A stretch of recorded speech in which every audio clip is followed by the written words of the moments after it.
qui est une distance, donc une altitude de 1562 mètres et qui se situe dans le massif des Vosges. Donc ça appartient aux Alpes, bien sûr. C'est un terrain de jeu qui est formidable, apprécié par les familles, par les sportifs. L'hiver, on peut y retrouver plus de 150 km de pistes de ski de fond, 32 km environ de pistes ski alpin sur les communes donc réparties entre l'Africa, le Rova et Saint-François-de-Sales. Donc ce massif du Rova a eu beaucoup d'histoires. Il y a eu un train à crémaillère qui a été utilisé. Et ce train, c'était un train vapeur dans les années, avant les années 35, il avait arrêté en 1935 et il pouvait transporter jusqu'à 540 voyageurs.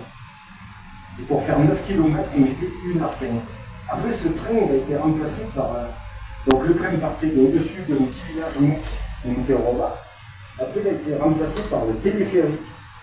Donc en 1935, et le téléphérique, pour des raisons économiques et d'usure, ça a stoppé en 1969.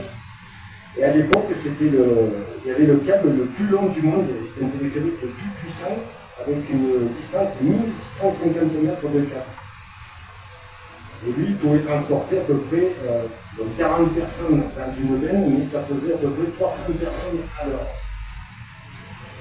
Bien sûr, en 69, il y a la route qui s'est améliorée et maintenant, tout se fait par la route. Donc il y a 21 km à peu près. Mais si vous êtes dans la région, ça vaut le coup de passer une journée sur le plateau du Rova. Qui est habillé d'une carapace inox. Donc la nuit, vous pouvez l'avoir éclairée de Chambéry ou de Protex. Tout dépend du point de vue que vous avez.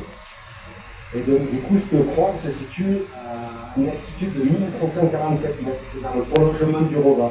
Donc, tout autour de cette croix, bien sûr, il y a des sentiers de randonnée. On peut y accéder avec un point de vue qui est quand même assez formidable.